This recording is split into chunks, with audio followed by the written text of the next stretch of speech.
Hello, my name is Lee Kofman, and I'm an Israeli-Australian writer.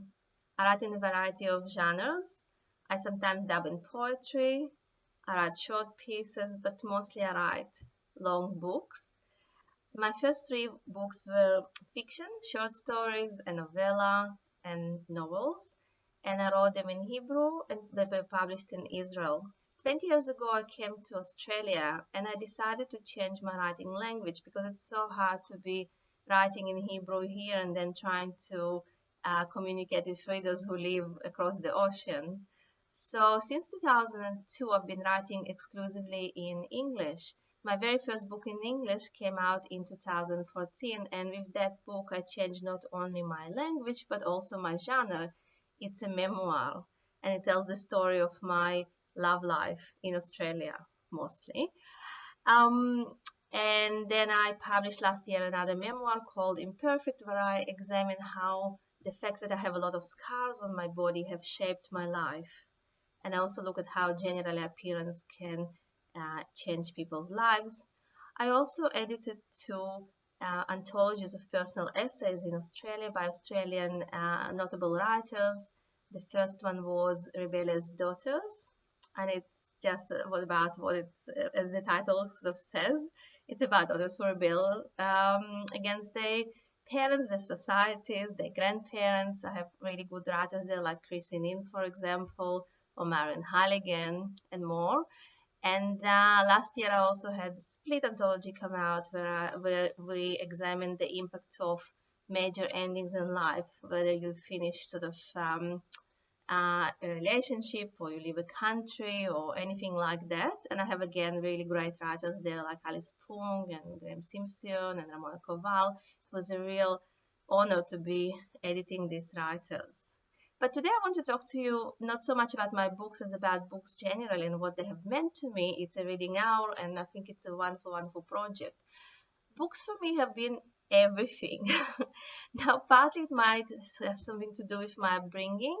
I was born, I was saying I was an Israeli Australian writer, but actually my mother tongue is Russian. So I was born in the Soviet Union, in the former Soviet Union in Siberia. And in the country of my birth, books were everything. Not because it was the smartest country in the world, but because nothing else was allowed. So we didn't really have good television there. We didn't have access to international cinema, and the Soviet cinema was very censored. But books were around all the time. The state produced very cheap paperbacks. So it was very easy to read. So in Russia in those days, I was born in 1970s. In those days, even truck drivers would recite, lines from Tolstoy and Chekhov, and they would recite them better than my teachers. They would be more funny, less didactic. So I couldn't help but becoming a reader already to begin with. But I also was born into a very, very bookish family. So I grew up in a house where we didn't have much money. We often didn't have much money to buy meat, for example, but we always we had collected works of Chekhov, collected works of Victor Hugo, collected works of Guy de Maupassant, everything what you can think about that was allowed, because in the Soviet Union, not many writers were actually allowed, international writers were allowed to be translated. It was depends on whether they towed the line of the Soviet government or not. So Hemingway was forbidden, but Australian writer, Henry Randall Richardson, I think her name is, maybe I'm misremembering, but anyway, she was definitely allowed because she was a communist. So it was really interesting. But I read very widely. So since very young age, I read incredibly widely, both because I had those books at home and also because I was a sickly child. That's how I got my scars as well. I had weak heart. I had also road trauma that sort of meant that I was hospitalized a lot. And I spent my time reading mostly. And I read since I was very young. I started reading when I was 4.5, and I read lots of different world mythology, Scandinavian mythology, Indonesian folk tales, Greek mythology, of course, all that sort of stuff. I read French classics, Russian classics, English not so much for some reason. I'm never sort of taken to English classics, but I do love very much contemporary English writers. I read children's books, adult books. I even tried to read Tolstoy. In fact, I read Tolstoy's War and Peace when I was 8. It sounds crazy, I know. That's why I said I tried. So I sort of skipped the war bits, but I read very carefully the love bits in the book. And I think for me, reading really served so many different functions. I'm so grateful to the fact that I've read so much. It was at times it was my refuge. So when I was spending my childhood in a sick bed, for example, it was my refuge. In the first years in Australia, where my migration was quite a difficult time for me, I read for my life. I think for me, reading serves sort of the kind of form that for some people meditation serves. It grounds me and calms me. It helps me to just to center myself every day. I have to read every day. The only time when I did not read was after I gave birth to my first child. I was so excited. I actually had time, but I was so excited. I just couldn't stop looking at him. So for 1 week, I did not touch a book, and that's not like me. It never happened before or after. When my second child was born, several hours after he was born, I already was picking at a book. But what I want sort of to zoom in on is on how reading can not just provide us refuge, but also shape us. So reading can entertain, can provide refuge, can center us. But I also really strongly believe, at least from my experience, that books shape us as people. I think we are what we eat, but we are what we read or don't read. That's another issue. So I'm a writer, so of course books shape my writing, but I think they also shape me as a person. So I'm going to introduce you now to several books that have meant a great deal to me. And if you haven't read them, I'm going to try and convince you to read them. And I'm going to tell you what they did to me as a person and as a writer. So I'll start with 3 childhood books. But I really love children's books, and I'm enjoying reliving this joy now as I read to my small children. I've got a 5-year-old and a 7-year-old at home. But even as a child, books that I loved, I read them so many times, and later as a teenager, I read them. So these are the kind of really pivotal books for me. So Moomins. This is the very first book in the series of Moomin Troll books. There are altogether 9 of them. I noticed that in Australia they're not terribly familiar, but in Europe they're very big, and in Russia, because we kind of located close to Finland, and this is written by a Finnish writer called Tove Jansson. In Russia, Moomin Trolls were hugely popular.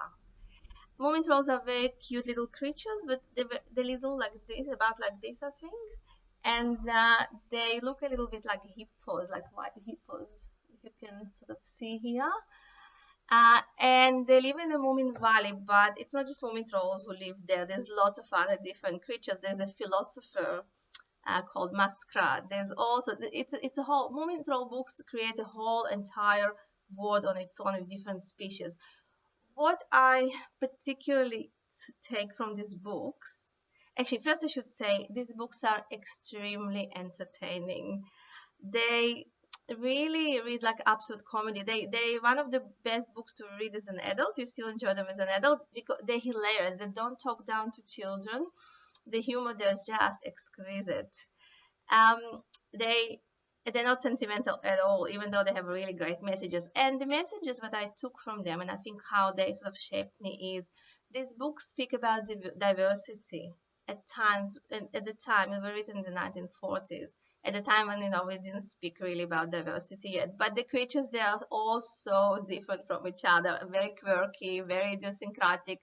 They have lots of weaknesses and flaws, and still everybody seems to be accepting everybody else with all the sort of differences and peculiarities. It's also a very It's also a book about taking life easy. So, for example, one of the main characters there, Moomin Mama, who is the mom of Moomin Troll, who is the protagonist. She's the kind of mama who joins in the fun with her kids. If a child, breaks a plate, she will break another plate and have fun with him. She's not a didactic mother, so it's a really sort of great book to read, to think about how to live your life, a bit unconventionally. Carlson on the Roof is another book which is not very familiar in Australia, but if you have children or if you like children literature and you're an adult, order it. You can get it online. It's by Swedish writer called Astrid Lindgren. I ordered it for my children because I read it in Russian as a child, but I ordered it for my children online. Carlson is a little is a little man who has a propeller at his back, and he lives on a roof and comes to visit the protagonist, who is a little boy. The thing about this Carlson is that we never quite know, as we read the Carlson books, there's also several Carlson books, we never quite know if he's real or not, because the boy talks a lot about him. He talks about him to his parents and his friends, but nobody ever sees him. It's only the boy who sees him. And when naughty things happen, Carlson does them. But maybe it's the boy, who knows? Carlson steals meatballs. He does all sorts of mischief around the house. And what this book taught me, what I think I took from it as a child already, is the power of imagination. How things that happen in our heads, they not just stay there, they really intersect with the real world. And for a writer, it's a really great thing to remember, but also just for a human being, it's really great to remember that when things are difficult, there's somewhere you can retreat, you have your imagination, and this will hopefully spill into the real world as well. And also bad things that you imagine, of course, they spill into your reality. Last children's book I want to show you is Hans Christian Andersen, his fairy tales. As you can see, the theme of my childhood books are all Northern Europe. He was Danish, as you probably know. These fairy tales made me cry a lot. As many of you who read them probably know, they don't always end well. And as a child, it's hard to take, but it's I think it was a necessary lesson for me. I really have this sort of tragicomic worldview. And I think a lot of the books that I read, I read as a child, they kind of came together, composted inside me, and made me who I am. To see the world is a very funny place, but a very sad place as well. And tales like The Mermaid or The Tale of the Tin Soldier, all those sort of stories where you have a bad ending. They said, but they're necessary, I think. I really love it that he too, Andersen, also doesn't talk down to children. And I also like within his happier fairy tales, like the Snow Queen, they're so scary still, and they're so exciting. And the horror is often really, really palpable, And I know that my children took them a few takes until they could take Snow Queen in, but I think again, it's sort of it's about not shielding yourself from reality. It's about looking reality straight in the face. And for someone like me who spent years in hospitals as a child as well, and also my parents were dissidents in the Soviet Union, so we had KGB on our tail kind of all the time.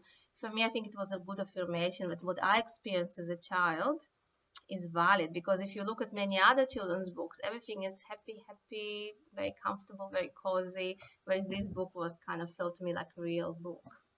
And in fact, when I edited my split collection, which is about endings, that was sort of part of my philosophy behind that collection. I wanted to show that I deliberately tried to make this collection varied in terms of what kind of endings and the impact was discussed there, but not everything was sort of happy ending. Now, adult books. Master and Margarita by Mikhail Bulgakov, a 20th century classic, which some described as the best masterpiece that came out of Russia in the 20th century, is an adult book, but I actually read it as a child the first time. I read it many times in all three languages I know, Russian, Hebrew, and English. But the first time I read it, I was 10, and we still lived in the Soviet Union. At that time, this book was forbidden there. but I read it in a samizdat edition. So samizdat was, for those of you who don't know, in the Soviet Union, there was a lot of literature which was forbidden, like Hemingway or Mastiff Margareta or some other writers, and that literature was kind of written by hand and circulated around, or typed by somebody on the typewriter and circulated illegally, like you would go to black market, and buy something, or like you buy drugs today or whatever.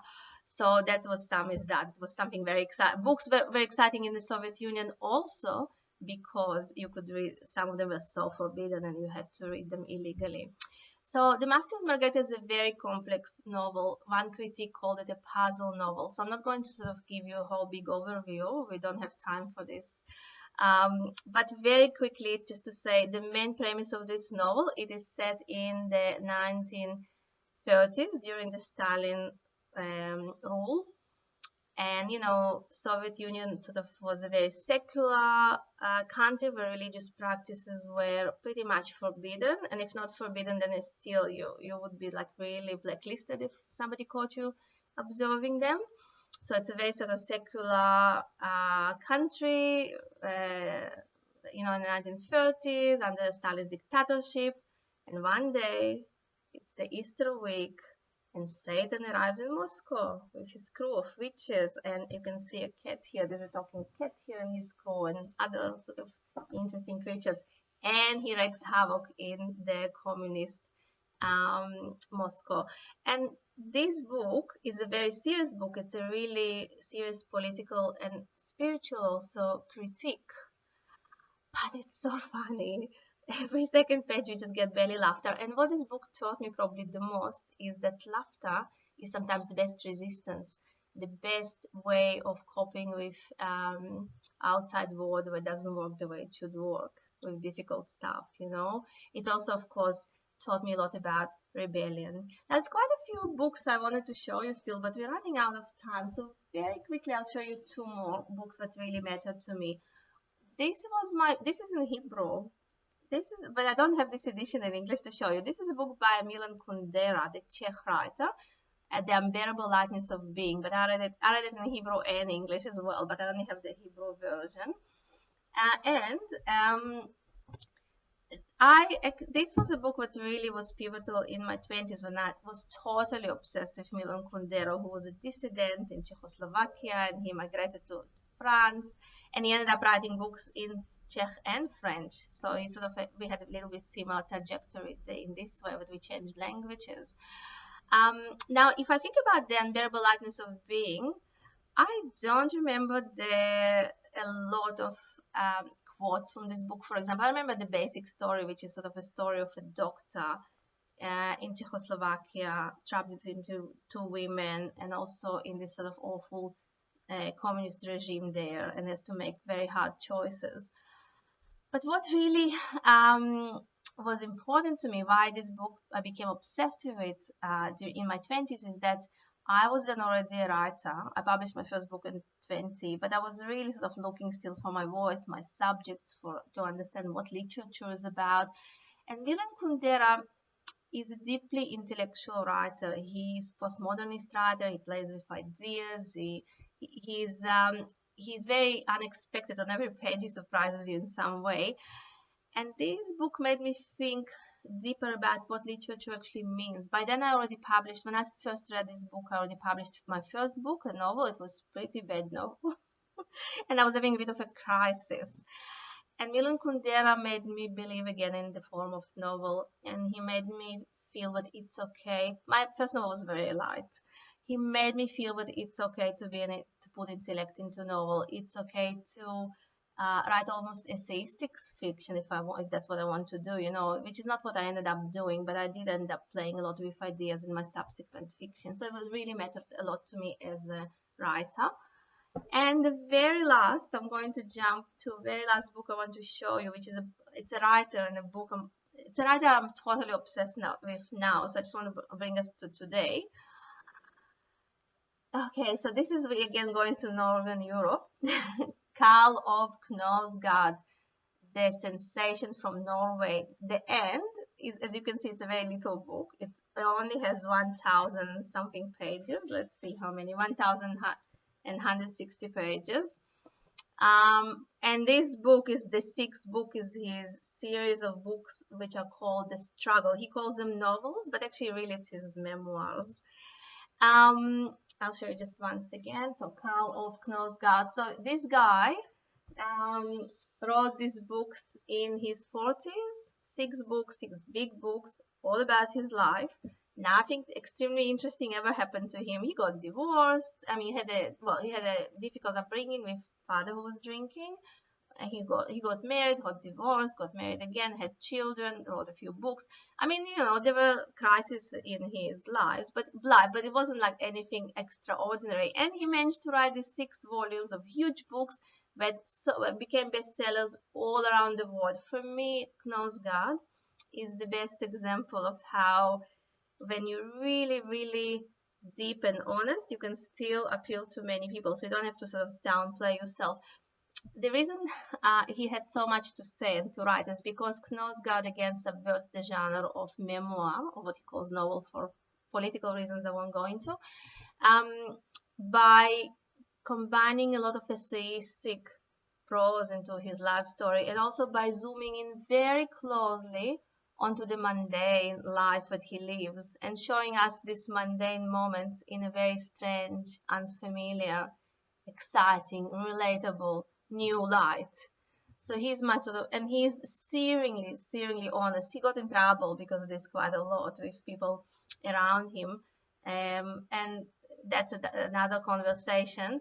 But as a reader, when I want to understand what human condition is all about, I go to his books. As a writer, when I want to get courage in my work, I go to his books. I think I said enough for today. I hope you will read many, many books. I hope you might be interested in some books I showed you, already read them. If you already read them, feel very free to visit my website and send me an email and tell me what you think about these books. So enjoy the reading hour, enjoy reading generally.